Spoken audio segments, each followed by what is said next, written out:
పొదలకూరు సూరేపాలెం ఇసుక రీచ్ని పరిశీలించిన Sarvepalli MLA Somireddy Chandramohan Reddy, rural MLA Kotamreddy Sridhar Reddy. రాష్ట్రంలో అతి తక్కువ రేటుకు సర్వేపల్లి నియోజకవర్గం సూరేపాలెంలో ఇసుక దొరుకుతుందని, సర్వేపల్లి నియోజకవర్గంకి 3 రీచ్లు మంజూరు చేశారని తెలిపారు. కాకాని ఆరోపిస్తున్నట్లు ఇక్కడి నుంచి ఒక్క ట్రాక్టర్ కూడా వెళ్లలేదని, రీచ్ మంజూరై 2 రోజుల్లోనే 100 కోట్ల ఇసుక తోలుతారా అంటూ ప్రశ్నించారు. మేము ఎక్కడ ఎంత సంపాదిస్తామో అని బాధపట్టుకుందని, రాష్ట్రంలో అతి తక్కువ రేటుకే రెడ్డింగ్ ఉండేది ఒక సూరేపాలెంలో మాత్రమే అని అన్నారు. సిగ్గు ఎగ్గు లేకుండా మాట్లాడడం నీకే తగింది కాదని, ఇంతలావున బలిసి 3 పూట్ల తిని బలిసి మాట్లాడుతున్నామని అన్నారు. ఒక గ్రావెల్ విషయంలోనే వేల ట్రక్కులు సరఫరా చేశావు. ఒక కనుపూరు చెరువు నుంచి జిల్లా వ్యాప్తంగా లేఅవుట్లకు మట్టి తోలావంటూ ఆరోపించారు. రెవెన్యూ పోలీసులను దొంగలు అన్నారు. పోలీసులు ఏమయ్యారు? ఎందుకు కోపం రావడం లేదు పోలీసులకు? జగన్మోహన్ రెడ్డి ఇంటికి పోయే రోజులు కూడా ఉండవు, బోన్లో నిలబడాలి. ఇసుక తరలిస్తున్నారని నిందలు వేశావు. దమ్ముంటే రమ్మని చెప్పా, ఎందుకు రాలేదు? ఇసుక సేల్స్ మొదలు పెట్టక ముందే 100 కోట్లు తినేశానని అంటున్నావు, నిరూపించు. కాకాని నీలాంటి వాళ్ళను 100 మందిని చూసాం. త్వరలోనే జగన్మోహన్ రెడ్డి నువ్వు జైలుకి వెళ్లేందుకు సిద్ధంగా ఉండండి అంటూ ఆయన దుయ్యబట్టారు. అందరికి నమస్కారం. ఈరోజు మేము ఈ సూరాయపాలెం రీచ్కి government desilting reaches East Godavari, Kurnool, Nellore కొన్ని జిల్లాల్లో నిర్ణయాలు తీసుకుంది. కలెక్టర్ ఆధ్వర్యంలో ఎంత టన్నుకి ఆ డీసిల్టింగ్ డ్రెడ్జింగ్ చేసి అక్కడి నుంచి ట్రాక్టర్లో ఆ రీచ్కి కన్వే చేసేదానికి టన్నుకి ఎంత అనేది డిసైడ్ చేసింది. వాటి మీద ఈ బోట్ ఓనర్స్ వచ్చి ఆ డ్రెడ్జింగ్ మిషన్ పెట్టుకొని బోట్స్ పెట్టుకొని చేయాలా. మీకు ఇది సూరాయపాలెం ఇక్కడ అట్లే అక్కడ కూడా కోవూరు కాన్స్టిట్యున్సీలో ఒక రీచ్, ఆత్మకూరు కాన్స్టిట్యున్సీలో సంఘంలో ఒక రీచ్, ఇక్కడ ఒక రీచ్ వచ్చినాయి. సంఘంకి జస్ట్ అవతల సైడ్ 140 రూపాయలు టన్నుకి, యువతల 128 రూపాయలు 60 పైసలు, ఆ పోతిరెడ్డిపాడుకి 138 రూపాయలు. అన్నిటికంటే రాష్ట్రంలో అతి తక్కువ రేటు 128 రూపాయల 60 పైసలు టన్నుకి డ్రెడ్జింగ్ చేసి షిఫ్ట్ చేసి యార్డ్లో పోసేదానికి అతి తక్కువ రేటు ఎక్కడుందంటే సర్వేపల్లి నియోజకవర్గం సూరాయపాలెంలో ఉంది. అరే రీచ్ అప్రూవల్ అయిందండి, 3 రీచ్లు వచ్చినాయి. అక్కడ సంఘం వచ్చింది, పోతిరెడ్డిపాడు వచ్చింది, సూరాయపాలెం వచ్చింది. ఈడ ఏంది అని ఆ కేకలు ఏందని ఆ తోడేరు 100 కోట్లు 100 కోట్లు 100 కోట్లు కర్మ. ఇది ఎక్కడ 100 కోట్లు? ఈ నుంచి ఒక ట్రాక్టర్, ఇప్పుడు మనం రోడ్డు మీద మనం వచ్చాం, ఇసుక కానీ ఇప్పటి వరకు తోలుంటే దాని మీద ఇసుక పడద్ది. ఆ ట్రక్స్లో పోయి ట్రాక్టర్లో పోయేటప్పుడు ట్రక్లో పోయేటప్పుడు ఒక్క ఇసుక రేణువు లేదు. వచ్చేటప్పుడు మేమందరం వచ్చాం, శ్రీధర్రెడ్డి గారు వచ్చారు, అజీజ్ భాయ్ వచ్చాడు, బీజేపీ నాయకులు, జనసేన నాయకులు అందరూ వచ్చినాం. సిగ్గు శరమ ఉండాల. రీచ్ శాంక్షన్ అయింది. ఆయన బాధ ఏంటంటే దాంట్లో మేమేమైనా సంపాదించేస్తామేమో, మేము మా నాయకులు మా మాదిరిగా వాడు సంపాదిస్తే ఎట్టా, మేము 100,000 కోట్లు సంపాదించాము అయినా ఓడిపోయినాము, వాడు సంపాదించు ఉంటే ఎట్లా? ఎవడు సంపాదిస్తున్నాడు? రాష్ట్రంలో అతి తక్కువ డ్రెడ్జింగ్ రేట్ 128 రూపాయల 60 పైసలు ఎక్కడ? సూరాయపాలెం సర్వేపల్లి నియోజకవర్గం. సిగ్గుండాలా ఒక మనిషి మాట్లాడేటప్పుడు, సిగ్గు ఎగ్గు లేకుండా. నేను చెప్తున్నా ఇను, ఈస్ట్ గోదావరిలో చిడిపి, కుమ్మరదొరువు, కుమ్మరదేవం ఆ రీచ్లో 254 రూపాయలు టన్నుకి, బందలపర్రు 254, పెండ్యాల 264, ఊసుల మర్రు 278, కాతేరు 278, లాలా చెరువు 266, గొర్రెలంక 247, సూరాయపాలెం 128. సిగ్గులే? ఇంత లావున బలిసేది, బేరియాటిక్ ఆపరేషన్ చేయించుకునేది, మళ్ళీ కూస్తూ ఉండేది 3 పూట్ల తిని ఆ కరోనా హౌస్లో. నేను అందుకే అయ్యా నేను 100 కోట్లు 100 కోట్లు 100 కోట్లు, రోజుకి 2 అటాకులు నా మీద, రోజుకి 1 మా నాయకుడు చంద్రబాబు నాయుడు గారు. సిగ్గు ఎగ్గు ఉండాలి కదా. ఈ రేట్లు చూసుకో, ఈ రేట్లు చూసుకో.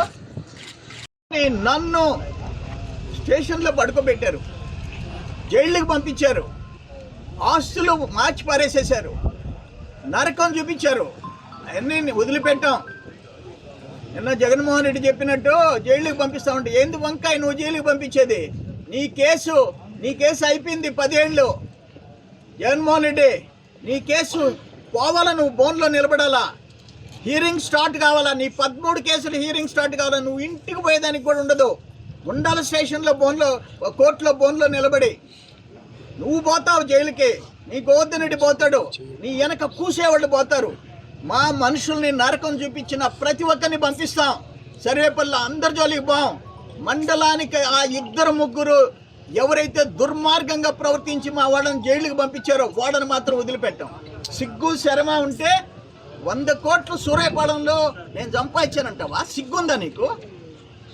278 రూపాయలు 278 రూపాయలు ఈస్ట్ గోదావరిలో టన్నుకి. ఎక్కడ? ఊసల మర్రు కాతేరు 278, 266 లాలా చెరువు ఇక్కడ 128 రూపాయలు. ఎందుకు? ఇక్కడ ఆ కొనే ఆ కన్జ్యూమర్స్, ఆ పేదోళ్ళు ఇల్లు కట్టుకునే వాళ్ళకి తక్కువ రేటుకు రావాలని. ఇక్కడ ఎక్కువ రేటు చూపించి మేము తినేయాలంటే మేము కూడా 278 రూపాయలు పెట్టుకుంటాం. ఎంత తక్కువ? 228, 128, 278, 150 రూపాయలు తక్కువ. లెస్ దాన్ 50% రేట్, 50% కంటే తక్కువ రేట్. అరే అప్రిషియేట్ చేయాలా? నీ మనిషి బతుకైతే కదా నీది ఒక బతుక అంటా నేను. నీ చిన్నప్పటి నుంచి నీ బతుకేంతో పొదలకూరులో చెప్తారు.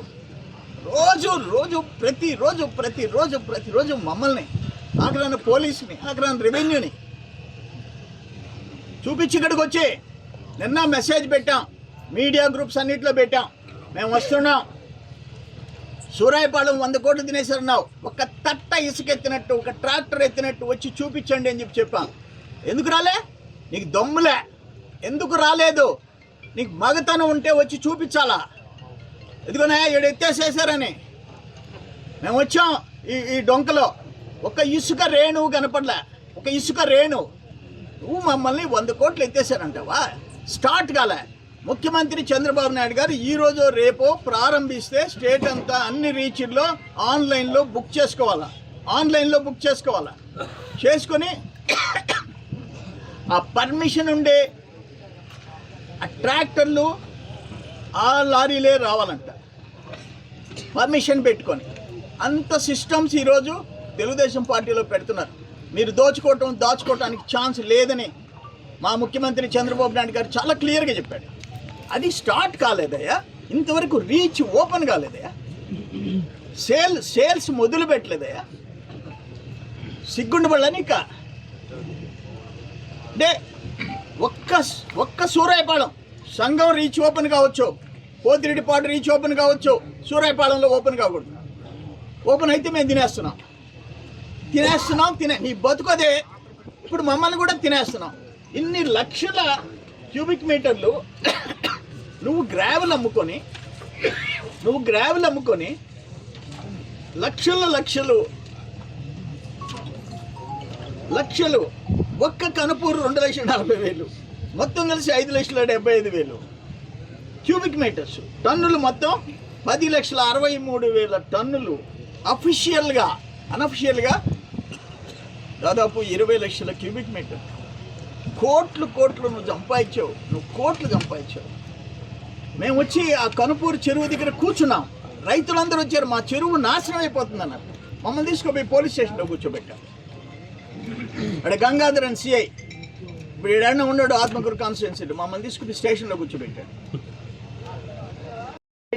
నోరు అదుపులో పెట్టుకో. ఏమనుకుంటున్నావు? నువ్వు పోతావు, తొందరలో నువ్వు పోతావు, మీ నాయకుడు జగన్మోహన్ రెడ్డి పోతాడు జైలుకి. ఊచలు లెక్క పెట్టుకొని వచ్చారు రావాలి ఇద్దరు. గత 5 ఏళ్ల వైఎస్ఆర్ కాంగ్రెస్ పార్టీ ప్రభుత్వ పరిపాలనలో అస్తవ్యస్త ప్రజా వ్యతిరేక విధానాలతో, దోపిడీతో ఆంధ్రప్రదేశ్ రాష్ట్రాన్ని అన్ని రకాల కూడా దివాళా తీయించారు. ఆనాడు ముఖ్యమంత్రిగా వైఎస్ జగన్మోహన్ రెడ్డి గారి దగ్గర నుంచి మంత్రుల దాకా, ఎమ్మెల్యేల దాకా వైఎస్ఆర్ కాంగ్రెస్ పార్టీ ప్రభుత్వం అంతా కూడా ఆనాడు చేసిన ప్రజా వ్యతిరేక విధానాలు రాష్ట్రాన్ని సర్వనాశనం చేశాయి. ఆంధ్ర రాష్ట్రం పూర్తిగా దివాళా తీసిన పరిస్థితుల్లో, ఆంధ్ర రాష్ట్రం సర్వనాశనమైన పరిస్థితుల్లో ఆంధ్ర రాష్ట్రానికి ప్రపంచ స్థాయిలో ఒక అంబాసిడర్, బ్రాండ్ అంబాసిడర్ అన్న గుర్తు పూర్తిగా తుడిసివేసే రీతిలో ఆంధ్రప్రదేశ్ అంటే అరాచక ఆంధ్రప్రదేశ్ అని వైఎస్ఆర్ కాంగ్రెస్ పార్టీ ప్రభుత్వంలో ప్రపంచం అంతా పేరొచ్చిన తర్వాత విఘ్నులైన ఆంధ్ర రాష్ట్ర ప్రజలు ఆంధ్రప్రదేశ్ని మళ్ళీ గాడిన పెట్టాలంటే, ఆంధ్ర రాష్ట్రంలో దివాలా తీసిన రాష్ట్రాన్ని మెరుగుపరచాలంటే సంక్షేమ పథకాలు, అభివృద్ధి కార్యక్రమాలు, మన బిడ్డలకు ఉద్యోగాలు, పోలవరం పూర్తి, అమరావతి రాజధాని నిర్మాణం ఇవన్నీ ఏకకాలంలో సాగాలంటే అనుభవజ్ఞుడైన చంద్రబాబు నాయుడు గారు ముఖ్యమంత్రి కావాలని భావించి శ్రీకాకుళం నుంచి తడదాకా ప్రజలు ఒకే తీర్పు ఇచ్చారు. వైఎస్ఆర్ కాంగ్రెస్ పార్టీ తుడిచిపెట్టుకుపోయింది, తెలుగుదేశం పార్టీ ఘన విజయం సాధించింది. గెలిచిన 11 మంది వైఎస్ఆర్ కాంగ్రెస్ పార్టీ ఎమ్మెల్యేలు కూడా అరాకొరా మెజార్టీతో గెలిచినటువంటి ఒక దారుణమైనటువంటి పరిస్థితి. ఈ పరిస్థితుల్లో ఆంధ్రప్రదేశ్లో అధికారం చేపట్టిన తెలుగుదేశం పార్టీ కూటమి చంద్రబాబు నాయుడు గారు ముఖ్యమంత్రిగా తన అపార అనుభవంతో రాష్ట్రాన్ని మళ్ళీ గాడిన పెడుతూ ఎన్నికల్లో ఇచ్చిన హామీల్ని ఒక్కొక్కటి నెరవేర్చుకుంటూ వస్తూ పోలవరం పూర్తి చేసే దిశగా అడుగులు వేస్తూ అమరావతిని అగ్రగామి రాజధానిగా నిలబెట్టే రీతిలో అడుగులు వేస్తూ ఈ యొక్క ఆంధ్ర రాష్ట్రంలో అన్ని రకాల కూడా అభివృద్ధి కార్యక్రమాల శ్రీకారం చుడుతూ ఇతర దేశాల నుంచి, ఇతర రాష్ట్రాల నుంచి పారిశ్రామికవేత్తల్ని ఆకర్షించి ఆంధ్ర రాష్ట్రాన్ని తీసుకొచ్చి మన బిడ్డలకు ఉద్యోగం ఇచ్చేదానికి ఒక మహాయజ్ఞమే చంద్రబాబు నాయుడు గారు చేస్తూ ఉంటే, ఈ మధ్యలో ప్రకృతి విపత్తులు, ఏదైతే వరద విపత్సం అంతా కలిపి 3 నెలల కాలం, ఈ 3 నెలల కాలంలోనే సెబాస్టియన్ రీతిలో చంద్రబాబు గారి పరిపాలన. దీంతో మతి భ్రమించిన వైఎస్ఆర్ కాంగ్రెస్ పార్టీ నాయకులు మాజీ ముఖ్యమంత్రి జగన్ గారి వద్ద నుంచి సర్వేపల్లి మాజీ ఎమ్మెల్యే కాకాణి గోవర్ధన్ రెడ్డి దాకా ప్రతి ఒక్కరు కూడా మతి భ్రమించి ఇష్టారీతిగా మాట్లాడుతున్నారు. నేను కాకాణి గోవర్ధన్ రెడ్డిని సూటిగా స్పష్టంగా అడుగుతూ ఉన్నా, గోవర్ధన్ రెడ్డి, చంద్రమోహన్ రెడ్డి గారు చెప్పినట్టు నీది నోరా లేక తాటి మట్ట, ఇంగిత జ్ఞానం ఉండి మాట్లాడుతున్నామని అడుగుతూ ఉన్నా. ఎందుకు చెప్తున్నానంటే మీరు చేసే ఆరోపణలు ఆ విధంగా ఉన్నాయి. గోవర్ధన్ రెడ్డి, గతం మర్చిపోయావా? ఆనాడు చంద్రమోహన్ రెడ్డికి 1000 కోట్ల ఆస్తులు విదేశాల్లో ఉన్నాయని ఫోర్జరీ డాక్యుమెంట్లు తెచ్చావు. మేమంతా కూడా నిజమేనేమో, మా గోవర్ధన్ రెడ్డి డాక్యుమెంట్లు కూడా తెచ్చాడంటే నిజమేనేమో, ఓయమ్మ 1000 కోట్ల ఆస్తులు అని చెప్పి అనుకున్నాం ఓ వారం పాటు 10 రోజుల పాటు. తర్వాత తెలిసింది ఇవన్నీ ఫోర్జరీ డాక్యుమెంట్లని. ఈ రోజుకి ఆ యొక్క కేసుల్లో పోలీస్ స్టేషన్ల చుట్టూ, కోర్టుల చుట్టూ తిరుగుతున్నావు గోవర్ధన్. మరి ఆనాడు 1000 కోట్లని ఈనాడు ఏం మాట్లాడుతున్నామంటే, సూరాయపాడు రీచ్లో ఇప్పుడు దాకా ఒక్క ట్రాక్టర్ ఇసుక బోల, పత్రికా విలేకరుల సాక్షిగా, సూరాయపాలెం ప్రజల సాక్షిగా చెప్తూ ఉన్నాం, ఒక్క ట్రాక్టరు ఇసుక బోల, తట్టడి ఇసుక బోల. కానీ 100 కోట్లు సోమిరెడ్డి చంద్రమోహన్ రెడ్డి తినేశాడు.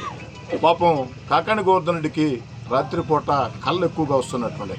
ఎందుకంటే గత 5 ఏళ్లుగా సర్వేపల్లి నియోజకవర్గంలో తాను చేసిన అక్రమాలు, అరాచకాలు అన్నీ గుర్తుకొచ్చి ఇవన్నీ ఎవరు అధికారంలో ఉన్నా కూడా చేస్తారని చెప్పిన భావించి ఆ కళ వచ్చి పక్కరోజు మాట్లాడుతున్నట్టు. అయ్యా కాకాణి గోవర్ధన్ రెడ్డి, నీకు ఇంగిత జ్ఞానం ఉంటే, నువ్వు నికార్సైన రాజకీయ వాదైతే రా, సూరాయపాలెం రా, వచ్చి 100 కోట్ల రూపాయలు సోమిరెడ్డి చంద్రమోహన్ రెడ్డి తినేసాడని చెప్పు. నువ్వు ఏ విధంగా ఆధారాలు చూపించు. నువ్వు ఏ సవాల్ విసిరితే ఆ సవాల్కి మేమంతా కూడా సిద్ధంగా ఉన్నాం. ఈరోజు ఎంత దారుణంగా ప్రవర్తిస్తున్నానంటే, చిన్నదానికి పెద్దానికి సోషల్ మీడియా పోస్టింగ్లు. అందుకే కాకాణి గోవర్ధన్ రెడ్డిని నేను ఒక పేరు పెట్టదలుచుకున్నా. ఆయన కాకాణి గోవర్ధన్ రెడ్డి కాదు, సోషల్ మీడియా గోవర్ధన్ రెడ్డి. కాకాణి గోవర్ధన్ రెడ్డి కాదు, సోషల్ మీడియా గోవర్ధన్ రెడ్డి. ఇప్పుడు సోషల్ మీడియాలో ఖర్చు కూడా లేదు, శ్రమ కూడా లేదు. ఇంట్లో ఉండి ఒక కెమెరా పెట్టుకుంటే ఇష్టం వచ్చిన వీడియోలు పెడతా ఉండొచ్చు. చంద్రమోహన్ రెడ్డి గారి దగ్గర నుంచి చంద్రబాబు నాయుడు గారి దాకా, లోకేష్ గారి దగ్గర నుంచి పవన్ కళ్యాణ్ గారి దాకా ప్రతి ఒక్కరి మీద ఇష్టారీతిగా విమర్శలు చేయటం అతనికి పరిపాటి అయిపోయింది. అయినా గోవర్ధన్ రెడ్డి, మన ఇద్దరిలో మాట, సర్వేపల్లిలో దోచుకునేదానికి ఏం మిగిలిందా చంద్రబాబు రెడ్డికి? గోవర్ధన్ రెడ్డి, సర్వేపల్లిలో దోచుకునేదానికి చంద్రమోహన్ రెడ్డికి ఏం మిగిల్చావు? మన ఇద్దరిలో మాట, ఇసుక ఎత్తేస్తివి, గ్రావెలు ఎత్తేస్తివి, డీఫామ్ పట్టాలు దోసేసుకుంటువి, దేవస్థానం భూములు దోసేసుకుంటువి, ఫ్యాక్టరీ రోడ్లు వచ్చి ఫ్యాక్టరీలు పెట్టి 10 మందికి ఉపాధి కల్పిస్తామంటే వాళ్ళని అడ్డంగా డిమాండ్లు చేసి కోట్ల రూపాయలు, వాళ్ళ మిగిలేదే ₹1 అయితే నువ్వు 2 కోట్లు 3 కోట్లు డిమాండ్ చేస్తే ఏడ తెచ్చిస్తారు? ఫ్యాక్టరీలు సర్వేపల్లికో దండం, ఆంధ్రాకో దండం అని చెప్పని జగన్ గారి దగ్గర నుంచి గోవర్ధన్ రెడ్డి దాకా అరాచకాలతో ఈ ఫ్యాక్టరీలు మొత్తం కూడా ఇతర ప్రాంతాలకు పారిపోయే పరిస్థితి. ఈ పరిస్థితుల్లో సోమిరెడ్డి చంద్రమోహన్ రెడ్డి గారు శాసనసభ్యుడిగా చంద్రబాబు నాయుడు గారి నాయకత్వంలో సర్వేపల్లి నియోజకవర్గంలో సంక్షేమ పథకాలు, అభివృద్ధి కార్యక్రమాలు, ఆ యొక్క మన బిడ్డలకు ఉద్యోగాలు ఇచ్చే రీతిలో ఒక సరైన దిశలో ప్రయాణం చేస్తూ ఉంటే, నిజంగా బాధ్యత గల ప్రతిపక్ష నాయకుడు అయితే ఇంగిత జ్ఞానం ఉంటే సూచనలు చెప్పు, సలహాలు చెప్పు, లేదా తప్పులు చెప్తే ఎత్తి చూపించు, మాకు అభ్యంతరం లేదు, మేము సమాధానం చెప్తాం, లేదా మీరు చెప్పే దాంట్లో వాస్తవాలు ఉంటే దాన్ని సరి చేసుకుంటాం. అలా కాకుండా ఇందాక చెప్పినట్టు సోషల్ మీడియా గోవర్ధన్ రెడ్డి నిద్రలేసిన మొదలుకొని ఉదయం ఒక పోస్టింగు, మధ్యాహ్నం ఒక పోస్టింగు, రాత్రి ఒక పోస్టింగు, ఆ వీడియో పెట్టుకోవటం, దాన్ని చూసుకోవటం, నిద్రపోవటం, మళ్ళీ రాత్రి కళ్ళు రావటం, మళ్ళీ వీడియో పెట్టడం. ఏందా గోవర్ధన్ రెడ్డిది? మళ్ళీ అడుగుతున్నాను గోవర్ధన్ రెడ్డి, దానికి ఈడేమీ లేదు, మొత్తం దోసేస్తివి, మొత్తం దోసేసి ఇంకా దాచుకుంటున్నారు అంటే ఏముందేడా దోసుకునేదానికే? ఏముందేడా దాచుకునేదానికే? మొత్తం దోసేసి అయిపోయా మొత్తం అంతా కూడా. కాబట్టి సోషల్ మీడియా గోవర్ధన్ రెడ్డికి నేను చాలా స్పష్టంగా చెప్తూ ఉన్నా, గోవర్ధన్ రెడ్డి గారు ఇకనైనా మాట్లాడే ముందు ఇంగిత జ్ఞానంతో మాట్లాడండి, ఆధారాలతో మాట్లాడండి. అలా కాకుండా ఇష్టారీతిగా ప్రవర్తిస్తూ ఉంటే కుదరదు. మీకు ఒక దారుణ ఓటమి ఇచ్చారు. ఆహా ఓహో సర్వేపల్లి వైఎస్ఆర్ కాంగ్రెస్ పార్టీ కాకండి గోవర్ధన్ రెడ్డి ఆహా ఓహో అనుకున్నారు. పాపం లాస్ట్కి ఏమైంది? నువ్వు 2 సార్లు గెలిచిన మెజార్టీ కంటే సోమిరెడ్డి చంద్రమోహన్ రెడ్డి గారికి ఎక్కువ మెజార్టీ వచ్చింది. దాన్ని గుర్తుంచుకోగోవర్ధన్ రెడ్డి. అలా కాకుండా అధికారం పోయిన మొదలుకొని నా ఇంటి ముందు పోలీస్ కారు సైరన్లు లేవే, నా ఇంటి ముందు సెల్యూట్లు లేవే, నా ఇంటి ముందు జనం లేరే, నా ఇంటికాడికి వ్యాపారస్తులు రావటం లేదే, నా ఇంటికాడి కాంట్రాక్టర్లు రావటం లేదే, నా ఇంటికాడి రియల్ ఎస్టేట్లు రావట్లేదే. ఎందుకు వస్తారా? అప్పుడంటే 5 ఏళ్ళు అధికారంలో ఉండే వస్తారు, ఎప్పుడు ఇంటికాడికి వస్తూ ఉంటారా? రారు గోవర్ధన్ రెడ్డి. కాబట్టి 5 ఏళ్ళు అధికారం తెలుగుదేశం పార్టీది, బాధ్యత గల ప్రతిపక్షంగా ప్రవర్తించు.